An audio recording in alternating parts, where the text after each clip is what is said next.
பிடியுங்கள். அங்கே நில்.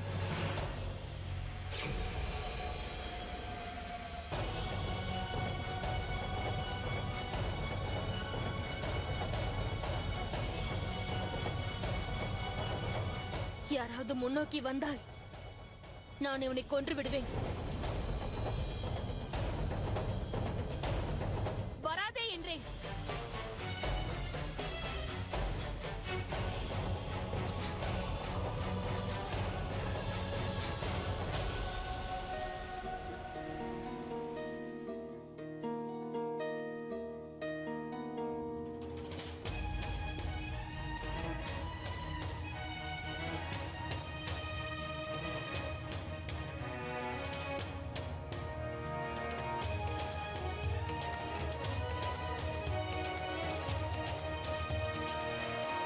இன்று எனக்கு அந்த அல்லாஹ் மீது இருந்த நம்பிக்கையே போய்விட்டது.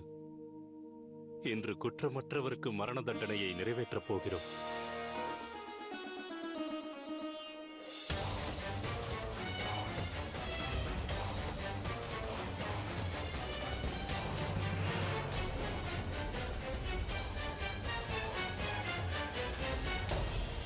ரஹீம்,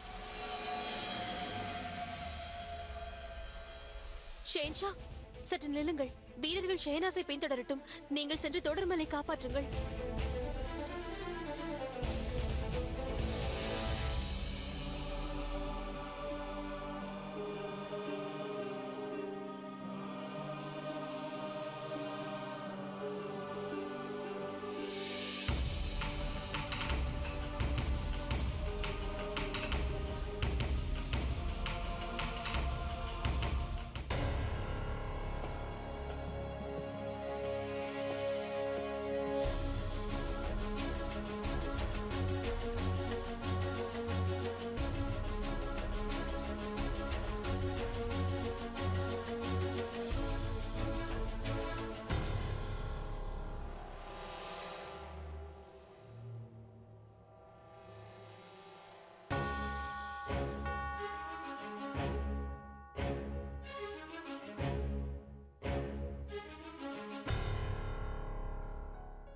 கிருஷ்ணா, நான் உனது பக்தன்.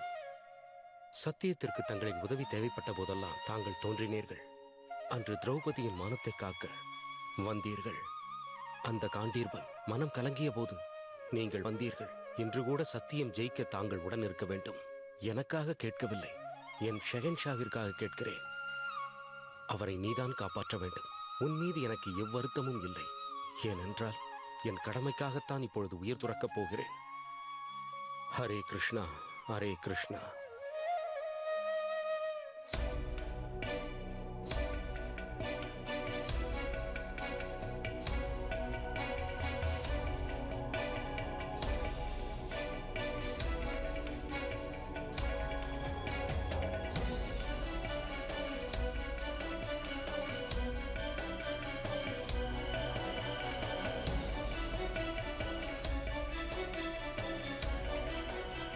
தயாரா?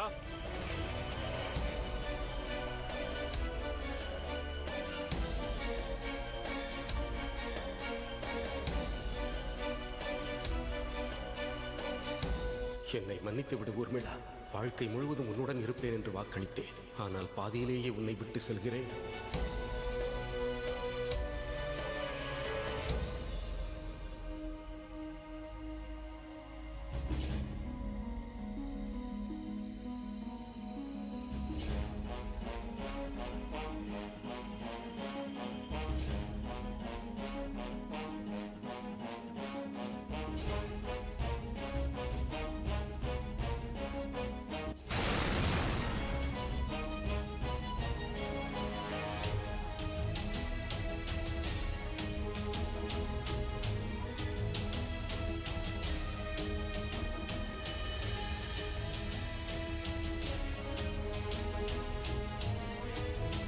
தோடர்மல் அவர்களை உடனே விடுதலை செய்யுங்கள்.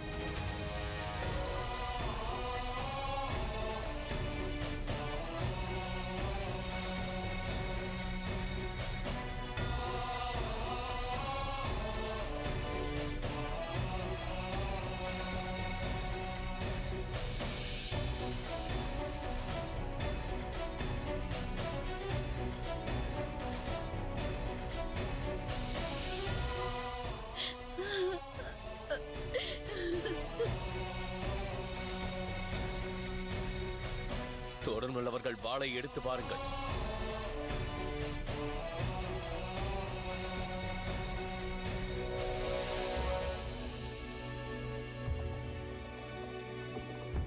என்னை மன்னித்து விடுங்கள்.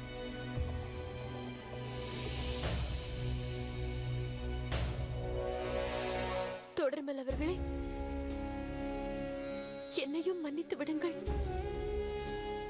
தாங்கள் மன்னிப்பு கேட்பதற்கு எந்த அவசியம் இல்லை ஜோதா பேகம் அவர்களே. ஒரு பேகம் என்ன செய்ய வேண்டுமோ, ஒரு ஸ்திரீ என்ன செய்ய வேண்டுமோ அதைத்தான் தாங்கள் செய்திருக்கிறீர்கள். தாங்கள் ஒரு பெண்ணின் மானத்தை மதித்திருக்கிறீர்கள். அவளுக்கு நியாயம் கிடைக்க வேண்டி போராடி இருக்கிறீர்கள். அவளை காப்பாற்ற வேண்டும் என்று நினைத்தீர்கள். தங்களுக்கு இருக்கும் இந்த உயர்ந்த எண்ணத்தை மற்றவர்கள் தவறாக பயன்படுத்தியதற்கு தாங்கள் என்ன செய்வீர்கள்? நாம் சிந்தித்து பார்க்க வேண்டியது ஒன்றுதான். தங்களுடைய லட்சியமும் தங்கள் கொள்கையும் அது மிகவும் உயர்ந்ததாகும். தாங்கள் இந்த சாம்ராஜ்யத்தின் உயர்ந்த பேகம் ஆவீர்கள். நாங்கள் என்றுமே உங்களை வணங்கி வழிபடுவோம். ஊர்மிளா சரியாக கூறுகிறாள் பேகம் சாய்பா. நடந்தவைக்கு சூழ்நிலைதான் காரணம். ஒருவேளை நான் உங்களிடத்தில் இருந்து ஷயனாஸ் வேறு யார் மீதாவது குற்றத்தை சுமத்தி இருந்தால் அப்போது நானும் அந்நபரை தண்டிப்பதே சரி என்று கருதியிருப்பேன். மாளிகையில் ஷயன்ஷா முன்பும் மந்திரிகள் முன்பும் தைரியமாக நிற்பதற்கு ஒரு பேகம் உள்ளார் என்பதை எண்ணி பெருமை கொள்கிறேன். நீங்கள் வணங்கப்பட வேண்டியவர்கள்.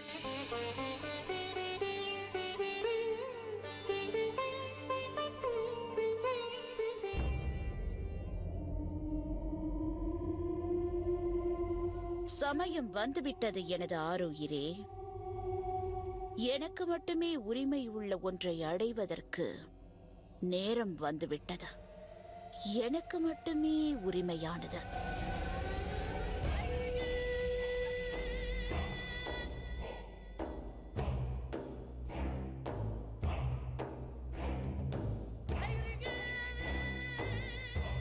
இரண்டாம் நிக்கா செய்து கொண்டதற்கு தாங்கள் என்னை மன்னிக்க வேண்டும். என்ன செய்வது? இந்த போரில் வெல்வதற்கு எனக்கு வேறு வழி இல்லையே. இது மிகவும் சரியானதுதான். ஏனென்றால் உங்களது இரண்டாவது மனைவி ஹமிதா பேகமையும் அவரது செல்ல மகனையும் முகலாய அரியணையில் பார்த்து பார்த்து வெறுத்து அலுத்து விட்டது. அதிகார போதையால் அனைத்தையும் மறந்து விட்டீர்கள் மகா சோட்டக் பேகம். நாம் அனைவருமே பாட்ஷா ஹுமாயூனின் பேகமாவும். அரியணை பாட்ஷாவுக்கு மட்டுமே உரியதாகும், வேறு யாருக்கும் அல்ல. நிச்சயமாக நமது இருவரின் சிந்தனைகளும் வேறுதான். இந்த அரியணையில் அமர நான் விரும்புகிறேன். அது மட்டுமல்லாமல் எனது கணவரான ஹுமாயூன் பாஷாவிற்கு இந்த ஆக்ரா மட்டுமல்ல, டெல்லி, வங்காளம், பஞ்சாப், சிந்து, காபுல் போன்ற பல இடங்கள் உள்ளன. இவற்றில் ஏதேனும் ஒரு பிராந்தியத்தில் நான் ஏன் அமரக்கூடாது? தங்களுக்கு தெரியாதா? சாந்த் பேகத்தின் மகள் நிகாருக்கு ஒரு இடத்தை தருவதாக பாட்ஷா வாக்களித்தார். அப்படி இருக்கும் பொழுது எனக்கு ஒரு இடம் வேண்டாமா? உலகத்தின் அதிக விஷயங்களை அதிகார கண்ணோட்டத்தில் தான் பார்க்கிறீர்கள். அதில் என்ன சந்தேகம்? அதிகாரம் உள்ளவர்களிடம்தான் அனைவரும் பணிந்து போவார்கள். நீ என்னை மதிக்கவில்லை. அது ஏன்? இந்த சாம்ராஜ்யத்திற்கு வாரிசு பெற்றுத்தரப்போகும் மமதையில் தானே இருக்கிறாய். இந்த ராஜ்யத்தின் ராஜமாதாவாக ஆகப் போகிற எண்ணத்தில் தானே இருக்கிறாய். ஆனால்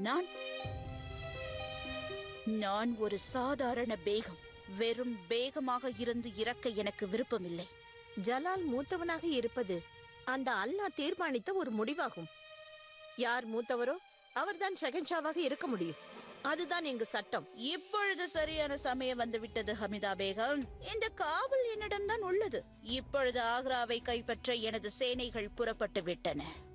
விரைவிலேயே நீங்கள் ஆடம்பரமாக வாழ்ந்து கொண்டிருக்கும் அந்த மாளிகை நீங்கள் வாழ முடியாத அளவிற்கு சிறைச்சாலையாக போகிறது. சட்டம் எதுவாக வேண்டுமானாலும் இருக்கலாம் ஹமிதா பேகம். ஆனால் காலத்தை தன்வசப்படுத்திக் கொள்ளும் திறமை உள்ளவன் இறுதியில் இவ்வுலகை ஆழ்வான் என்பதை தெரிந்து கொள்வீர்கள்.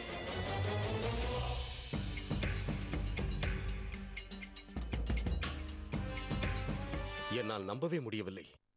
பகவான் ஏன் இவ்வாறு விபரீத விளையாட்டு விளையாடுகிறார்?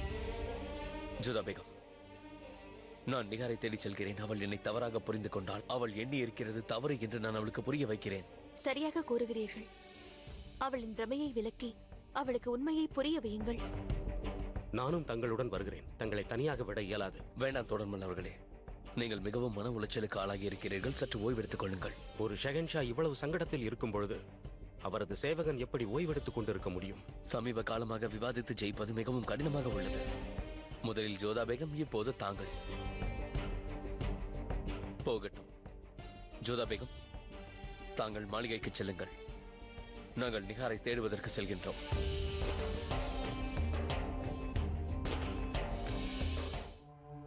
பிரமாதம் தாயே. தாங்கள் இங்கு அமர்ந்து படித்துக் கொண்டிருக்கிறீர்கள். அங்கே தலையெழுத்தையே மாற்றிக் கொண்டிருக்கிறார்கள். ஏன் இவ்வளவு கலவரமாக இருக்கிறாய்? என்ன நடந்ததென்று அமைதியாக கூறு. ஒன்று புரிகிறது தாயே. ஜலால் உங்களை தள்ளி வைத்ததால் என்ன நடக்கிறது என்று உங்களுக்கு தெரியவில்லை. அதகம், நீயே பார்க்கிறாய், நான் மிகவும் முக்கியமான ஒரு வேலையில் மூழ்கி இருக்கிறேன். ஆகையால் நீ கூற வருவதை விரைவாக கூறு. என்னால் நேரத்தை வீணடிக்க முடியாது. கெட்ட நேரம் உங்களை தேடி வந்து கொண்டிருக்கிறது தாயே. தோடர்மல் இறக்கவில்லை. ஜலால் அவனை விடுவித்து விட்டார். அதகம், நீ என்ன கூறுகிறாய்? பீரங்கியால் சுட்டு தள்ள வேண்டும் என்று ஜலால் சுயமாக கூறினானே. அதே ஜலால் தான் கட்டளை திரும்ப பெற்று விட்டான்.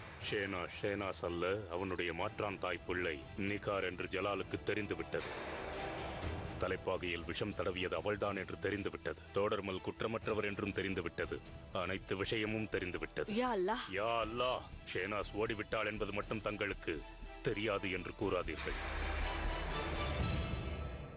குதாவின் மீது ஆணை, நான் என் வேலையில் மூழ்கி இருந்தேன். அதோடு தாசிகளிடம் என்னை தொந்தரவு செய்யாதீர்கள் என்றும் நான் கூறியிருந்தேன். நிகாரை தேட ஜலாலே சுயமாக புறப்பட்டு சென்றிருக்கிறார். யோசித்து பாருங்கள்.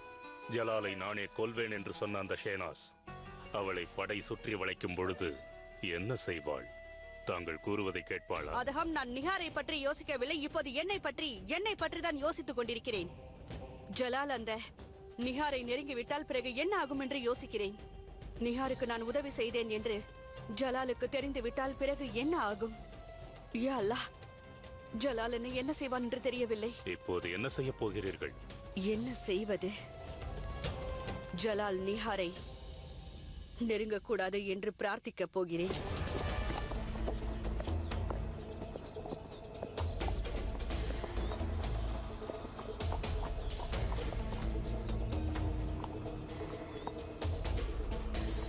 நிகார், எங்க இருக்கிறாய்?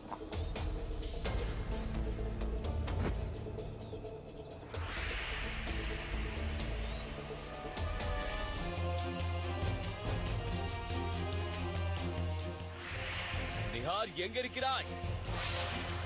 மரியாதையாக வெளியே வா.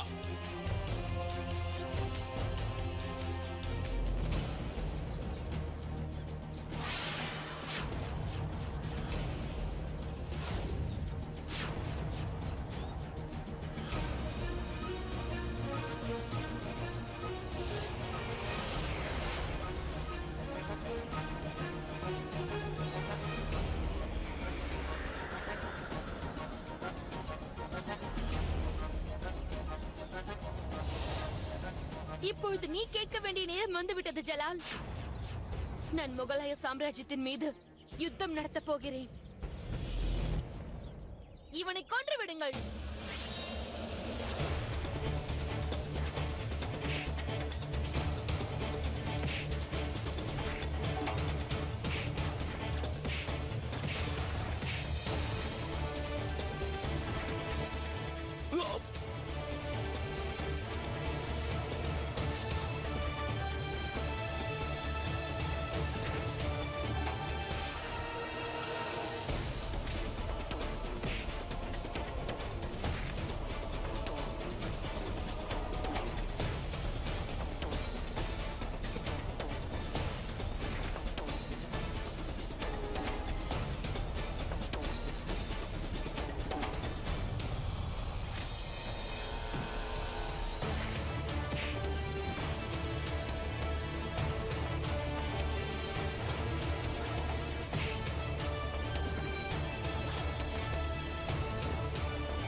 ஷெஹன்ஷா உங்களுக்கு ஒன்றுமாகவில்லை. ஆம், ஆனால் நிகார் தப்பித்து விட்டாள். இதில் அதிசயம் என்னவென்றால் அவள் உங்களிடமிருந்து தப்பியதுதான். திடீரென்று அவளுக்கு உதவி செய்ய இவ்வளவு பேர் எங்கிருந்து வந்தார்கள் என்பது ஆச்சரியமாக இருக்கிறது. நீங்கள் கூறுவதும் சரிதான். இவர்கள் மிகவும் ஆபத்தானவர்கள். ஹர்கா அவர்களே, நீங்கள் நிகாரை பின்தொடர்ந்து செல்ல சில வீரர்களை அனுப்புங்கள். ஆனால் அவருக்கு எதுவும் ஆகக்கூடாது. அவரை நலமோடு பார்க்க விரும்புகிறேன். மீண்டும் தவறான எண்ணம் அவருக்குள் வந்துவிடக் கூடாது. ஆகையால் தற்போது செல்லுங்கள். ஆகட்டும் உசூர், வாருங்கள். உண்மை என்னவென்பது எனக்கு இப்போதும் புரியவில்லை. எதற்காக அவர் என்னை இப்படி தாக்க முயற்சிக்கிறார்? ஏன் இன்று இவர் என் மீது போர் பிரகடனம் செய்தார்? எதற்காக? என்னை பார்த்தால் அவருக்கு இவ்வளவு வெறுப்பு இருக்கின்றது.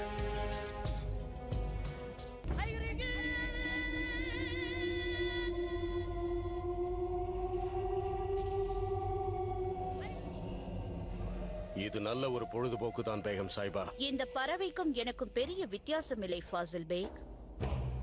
இது தன் உணவிற்காக ஏங்கிக் கொண்டிருக்கிறது. நான் என் உரிமையை நிலைநாட்ட தவிக்கிறேன். என்னவாயிற்று உசூர்? இதுவரை தங்கள் விருப்பப்படிதானே எல்லாம் நடக்கிறது. எதற்காக ஏங்குகிறேனோ அந்த தகவல் வராத வரையில் அதுவரை எனக்கு நிம்மதி கிடைக்காது. ஒருவேளை அது கிட்டவில்லை என்றால் அந்த வெறுப்பில் யாரையாவது கொன்று விடுவேன். இன்னும் எவ்வளவு காலம் நான் காத்திருக்க வேண்டும்? பேகம் சாஹிபா அவர்களுக்கு வெற்றி உண்டாகட்டும்.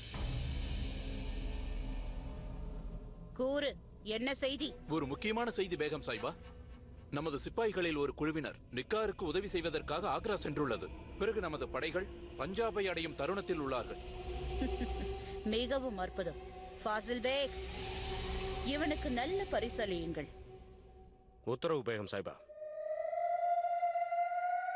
மிக விரைவிலேயே பஞ்சாபிலிருந்து டெல்லி, தில்லியிலிருந்து ஆக்ரா அனைத்தும் நம் ஆதிக்கத்தின் கீழ் வந்துவிடும். இளவரசி நிகாரின் மனதில் ஜலாலுக்கு எதிரான எண்ணங்களை நான் விஷமாக விதைத்து விட்டேன். எப்பொழுது அவள் அந்த விஷத்தை ஜலால் மீது செலுத்துவாள் என்பதை நான் பார்க்கப் போகிறேன்.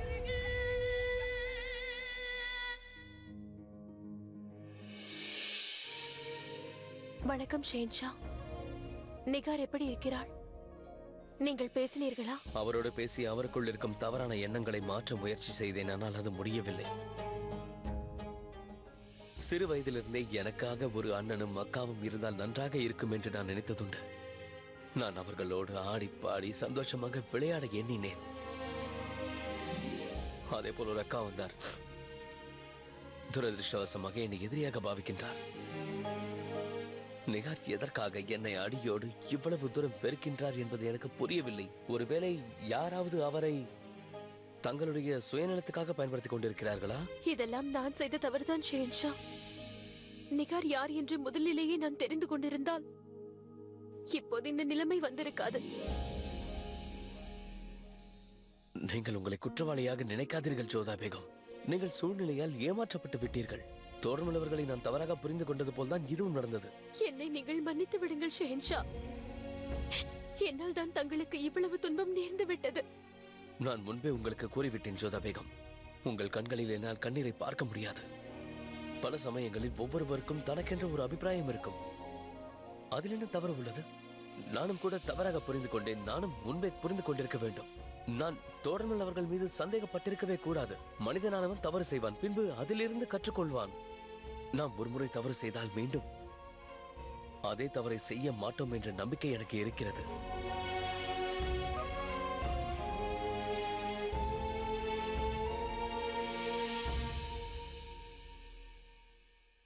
ஜலால், உனக்கு ஒன்றும் ஆகவில்லையே?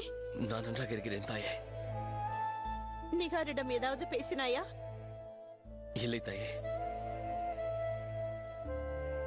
அவரோடு என்னால் பேச முடியவில்லை. சாந்த் பேகத்தை தாங்கள்தான் அடைத்து வைத்திருக்கிறீர்கள் என்று நிகார் நினைக்கிறாள். அதனால் அவர் உயிரோடு இருப்பதாக தெரிகிறது.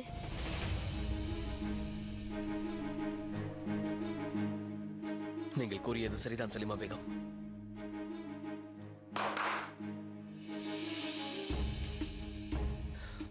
உடனே அனைத்து அதிகாரிகளுக்கும் தெரியப்படுத்துங்கள்.